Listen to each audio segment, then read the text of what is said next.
Okay, so let's have a look at some of our answers. So, how many years ago was ancient Greece founded? Did you get it? Brilliant. 4,000 years ago. Now it's going on about 2,500 years, and it was going on even before then. 4,000 years ago. So, lots of ways that actually Greece influenced the modern world. So, three of these, I could have missed some. They made some amazing columns, but just any three of these will accept. So, politics, democracy, the military, the Olympics, art, philosophy, science. Whoa. They influenced all aspects of life, didn't they? And how has ancient Greece influenced modern languages? Well, we've got thousand words with Greek roots. So the language, the words, the vocabulary has influenced us today. Brilliant. So we're definitely proving that Greek culture has lots in it that's worth studying, isn't it? So let's think about this then. Greek mythology. The earliest Greek myths were part of an oral tradition. So an oral tradition means that we traditionally tell each other stories as we sit around a fire in the spoken mode, face to face. In other words, we tell each other stories. They weren't written down. Now, in the 8th century BC, we had a guy called Homer.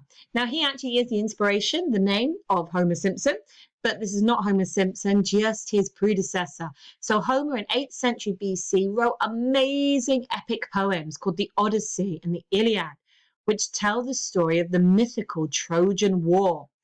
We have Hesiod in the 7th century BC. Now, he wrote a story called the Theogony that tells the story of the universe's journey from nothingness to being and details an elaborate family tree of elements, gods and goddesses. So a really rich tapestry of creation. And then the later Greek writers and artists used and elaborated upon these sources in their own work. For instance, mythological figures and events appear in the 5th century plays of Aeschylus, Sophocles, and Euripides, who we study in year 9. So this is pretty cool stuff. So you've listened. Now we're going to zoom in on some stuff that I want us to write down and think about in our books, guys. Are you ready? Wow, I love this word, chaos. Now, chaos is a noun, and it means complete disorder and confusion. Chaos. And every time you use the word chaos, you're using a term that derives from Greek mythology. Okay? So, guys, I don't want you to write down the bit next to the picture, but the bit above it, we're going to quickly write down chaos. It's a noun. It means complete disorder and confusion. My 14-year-old daughter's bedroom is a scene of chaos. There is complete disorder and confusion throughout the room. Okay, darling? So write down chaos. It's a noun. It means complete disorder and confusion. Brilliant. So, in the ancient Greek myths of how the world began, so creation myth will try and explain how the world began. They begin with the idea that in the beginning, there was chaos. So what does chaos mean? Complete disorder and confusion. So at the beginning, according to the Greek myth, there was chaos, complete confusion and disorder. Literally, I mean, this picture makes it look quite beautiful, doesn't it? This swirling, massive, beautiful, kind of like lightning and purple. But according to Greek mythology, chaos was the origin of everything. And the very first thing that ever existed. It was known as a primordial void, which everything was created from, including the universe and the Greek gods. So we have this swirling, whirling chaos. We have disorder. And then, poof, from it, the universe and the Greek gods are going to be created. Now, from chaos sprang several creations. So out of this swirling primordial void of chaos and disorder came these creations. Okay? We had Erebus. Now, that was the creation of darkness. Out of chaos came Nyx, night, day, Hemera, Aethia, light, Gaia, the earth, and Tartarus, the depths beneath the earth. Now, these are not characters. They're not meant to have personalities. They are principles known as primordial deities. How cool does that sound? So in the beginning was chaos, and out of chaos came Erebus, Nyx, Hemera, Aethia, Gaia, and Tartarus, which is pretty cool when you start to think of it this way. So out of chaos came darkness, night, day, light, the earth, the depths beneath the earth, poof, and the world was created.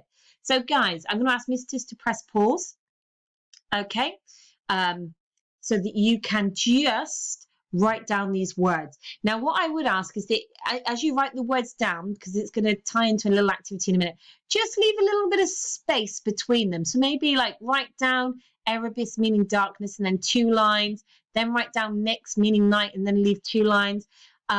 So you've got space to do the next activity. Okay, and these are our primordial deities. Okay, you ready to write those down? Off you go. Okay, now the reason I wanted you to leave a space between them is I want to introduce you to dual coding. Now this is called a learning technique, which sounds really fancy, but this is something I've used all my life. Okay, now dual coding is where you attach a word to an image. So in other words, you dual code, you create 2 codes, 2 ways to remember, the word and an image. So the hard part of Greek mythology is going to be remembering all the names as we go through. So one way we're going to help our brain to do this is by linking words with images. And I do this all the time. It's a really good technique for memory. So the best way to do this is to create what we call icons that link to the words rather than draw big pictures. So we're not going to draw like a full comic strip. We're not going to do like the 16th chapel of detail. But we're going to come up with what we call an icon, a symbol that represents an idea. So Erebus is darkness, which again we could argue is a bit hard to draw, but we've tried to go here for like a black broken light bulb. So in other words, darkness is the absence of light. So we've got a broken light bulb to suggest that.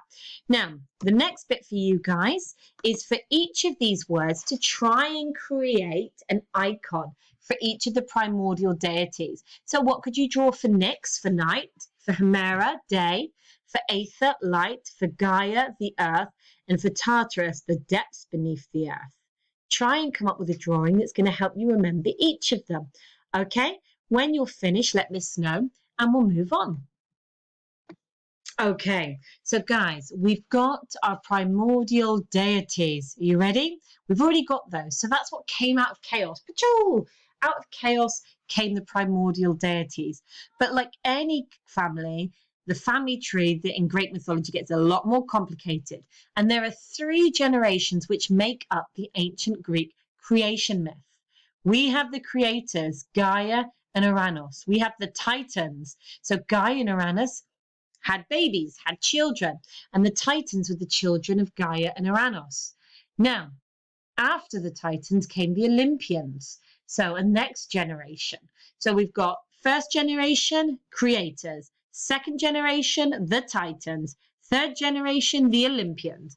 Now, I'm going to tell you the Greek story. And it's a complicated story. If you ever sit down and try and do your family tree, or you ever sit next to somebody and they're doing a seating plan for a wedding, things can get complicated when we're looking at the organization of people. So, are you ready to listen to the story? And then we're going to see if we can simplify it. But I just want you to listen, all right? And appreciate what's going to happen. So, in the very beginning, there was sky and earth. Guys, so what's in the beginning? Shout it out. In the beginning, there was sky and earth. In the beginning, there was, brilliant, sky and earth. So the sky was called Uranus and the earth was called Gaia.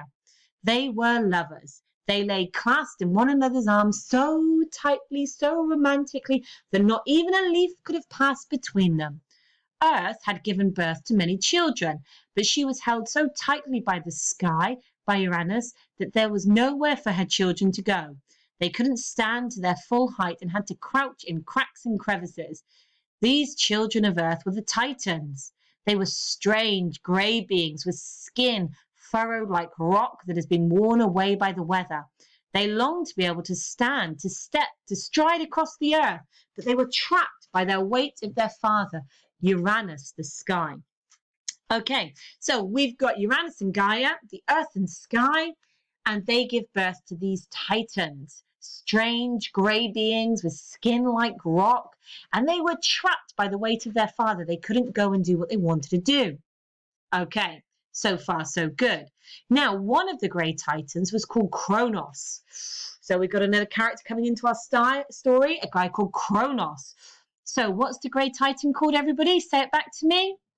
I'll say it, then you reply. One of the great titans was called Kronos. What was the name of the titan? Brilliant, Kronos. He knew that he had to separate his parents to free himself and his siblings. So remember, the Titans are fed up of being trapped. They can't reach their full height. So Kronos is going to free himself, his brothers and his sisters. So what's he going to do? Well, here comes the mother. So the Gaia, the mother, the earth, was equally keen for her children to be free and secretly made a sickle, which is a type of blade, out of an unbreakable mineral. She gave the sickle to Cronus, who was later going to use it to slice open the belly of his father. Okay, guys, quick disclaimer, the Greeks could be pretty gross and pretty violent and pretty graphic. Okay, so in this story, Kronos now is going to free himself, his brothers and his sisters, by doing away with his father, by slicing open the belly of his father. So with a terrible cry of pain, the sky broke away from the earth. The sky, which was Uranus, rose up and up and up and up until he was high above the earth. He found the place he still inhabits today, far, far above our heads. And as he rose up, his gaping wound poured blood down upon the earth, raining and splattering. Wherever the blood of sky landed upon the earth, life appeared. Trees, plants, bright-winged insects, and feathered birds, scaled fishes, and furred animals. The whole lovely, green, living world that we know today came into being at what was that moment. And when his blood dripped into the ocean, Aphrodite, the goddess of love and beauty, was formed. She stepped from the waves, bringing with her all the delights of love. With that, the grey titans came running out of their cracks and crevices that they've been forced to inhabit for so long. They stretched, they shouted with joy, they stamped their feet, danced with delight. Years passed. Two of the titans, Kronos and Rhea, had children together. But the earth, Gaia, warned Kronos that his children would become more powerful than he was and would one day overthrow him. Wow, exciting, hey? I know. Kronos didn't want to lose any power, and so what would a good father do? He ate each of his children. He swallowed them whole, one after the other. The youngest of the children was called Zeus. Rhea, his mother, wanted to protect the baby Zeus, and so she hid him in a cave and then wrapped blankets around a large stone. She put the stone in Zeus's cradle, and sure enough, Kronos snatched the stone and swallowed it up. So Zeus grew up in secret. And when he grew to manhood, he was hungry for revenge against his cruel father. Zeus eventually returned and made his father a honey-coloured drink, but mixed it with poison to make Kronos sick. First, he vomited up the stone.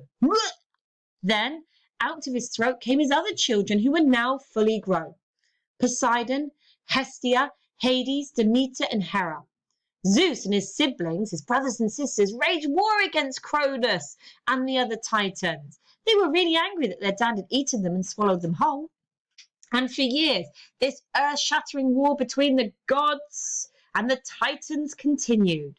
So the gods, Zeus and his brothers and sisters, were the third generation. The parent generation, the titans, were now their enemies. Huge rocks are hurling around. Entire mountaintops are ripped up and sent flying back and forth. Bolts of lightning flashed like javelins across the sky. At last, Zeus was victorious. The grey titans were bound with chains and hurled down to the underworld, deep beneath the bowels of the earth, deep down to Tartarus. Only two titans were spared, Prometheus and his brother Epitheus. Zeus and his siblings built their palaces on the high slopes of Mount Olympus. They are now known as the Olympian gods. Now that the titans had been defeated, they ruled over the whole universe. Zeus ruled over the heavens, Poseidon ruled over the sea, and Hades ruled over the underworld, the land where the dead go. I love that story. What a cool story. But we need to do some work on it. So we're just going to pause here and then get ready just to think about some of that lovely